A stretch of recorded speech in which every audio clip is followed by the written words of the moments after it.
মই এতিয়া মোৰ পাৰ্কত আছোঁ।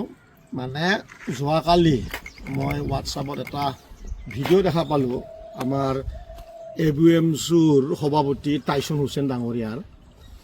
আৰু তেওঁ এটা মিটিঙত এটা ভাষণ দি আছে। আৰু ভাষণত তেখেতে কৈছে যে অসমৰ মুখ্যমন্ত্ৰী ডাঙৰীয়া ডক্টৰ হিমন্ত বিশ্ব শৰ্মা ডাঙৰীয়াই মিয়া শব্দটো মানে মুছলমানৰ মানে উদ্দেশ্য কৰি কথা কোৱা বুলি কৈছে। আৰু কৈছে যে মিয়া নামত বহুত ঠাইত মানে অত্যাচাৰ কৰা গৈছে। আৰু মানে BTR অঞ্চলত মানে অলপ হ'লেও কম পৰিমাণৰ অত্যাচাৰ হৈছে বা তেনেধৰণৰ একো বিশেষ হোৱা নাই কথাটো তেখেতে কৈছে। মই আচৰিত পাইছোঁ যে হয়, টাইছন হুছেইন ডাঙৰীয়াৰ যি কণ্ঠ আৰু তেখেতৰ যোনটো মানে ষ্ট্ৰেন ৰাইজৰ লগত নিজক এটাচ কৰি পেলাই কাম কৰা বা মুছলমান সমাজৰ হৈ মাতা, ৰিয়েলি আমি প্ৰাউড কৰোঁ। তেনেধৰণৰ ব্যক্তি আমাক লাগে। কিন্তু কথাটো হ'ল আজি যদি অসমৰ মুখ্যমন্ত্ৰী ডাঙৰীয়াৰ যদি আমিতো শুনা নাই যে কি মিয়া কি কৈছে বা 5 টকা 4 টকাৰ কথা আমি শুনা নাই। যদি কৈছে ইয়াৰ আমাৰ অসমৰ মুখ্যমন্ত্ৰী ডাঙৰীয়াৰ শক্তিটো কিন্তু আমাৰ টাইছন হুছেইন ডাঙৰীয়াই হয়।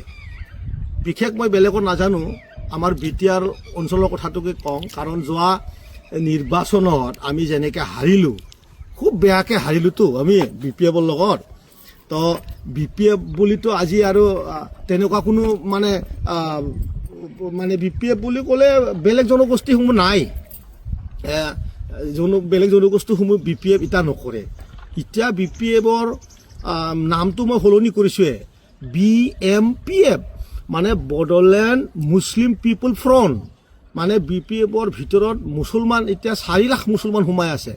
আৰু যোৱাকালি ভাষণতে কৈছে তেখেতে যে মানে তেখেতে সেইটোৱে কৈছে যে আমাৰ এই ইমান শক্তি আছে, ABUMCৰ ইমান শক্তি আছে, আমি কোনোবা ৰাজনীতিক দলক মানে ৰাতিৰ ভিতৰত বা একদিনৰ ভিতৰতে আমি সলনি কৰিব পাৰে। আৰু সঁচাকৈ কৰিছে। UPPLক যোৱাবাৰ ABUMCয়ে পূৰা ধুই দিছে, চাফা কৰিছে। একেবাৰে আমি নাভাবা নিচিন্তা কথা একেবাৰে ধুই দিছে। আমি প্ৰশংসা কৰোঁ সেইটো।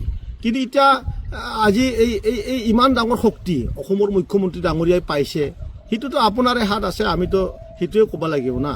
তো ডাঙৰীয়া ৰাজনীতিক এতিয়া কৰিবলৈ সময় আহিছে যে ছাত্ৰ সংগঠন লিডাৰ এটাক ইমানো ডাঙৰ কণ্ঠৰে ৰাজনীতিকৰ কথা ক'বলৈ আচলতে নাচাজে। কিন্তু আপুনি কৈ কণ্ঠ আপোনাৰ আছে, কিন্তু আপোনাৰ আল্লাই যি কণ্ঠ দিছে এইটো এইবাৰ নিকা সত্যৰ লগত আপুনি থাকি পেলাই যদি ৰাইজক সঁচাকৈ সেৱা কৰে, আমি সঁচাকৈ ভাল পাম। কাৰণ আপোনাৰ কাৰণে হয়তো আজি অসমৰ মুখ্যমন্ত্ৰী ডাঙৰীয়াৰ বহুত এটা শক্তি বাঢ়ি গ'ল, বহুত শক্তি বাঢ়ি গ'ল। এইকাৰণে হয়তো কৈছে, আমি শুনা নাই এইবিলাক। কাৰণ BTRত এতিয়া 15টা ছিটত নিৰ্বাচন আছে। আপুনি আকৌ BPFক সহায় কৰিব যাব। এইকাৰণে আপুনি হয়তো যোৱাকালি এনেধৰণৰ কথা বাৰ্তাবিলাক আকৌ কৈছে যে BTRত এনেকুৱা একো অশান্তি হোৱা নাই। এছাৰলৈ আপুনি কিবা কোৱা বা সিদিনা শুনা পাইছিলোঁ যে আমি হাগ্ৰামা ডাঙৰীয়াক লগ ধৰিলোঁ, এইবাৰ DC সমূহক এছাৰ ৰখোৱাৰ কাৰণে কথা কোৱা। আপুনিতো আমাৰ চাই বহুত জানা মানুহ।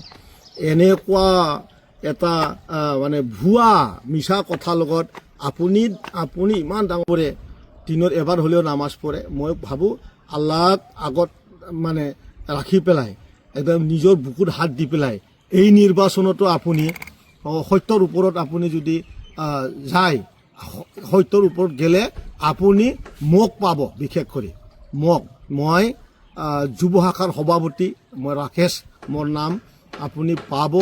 মই মুছলমান সমাজক বহুত ভাল পাওঁ।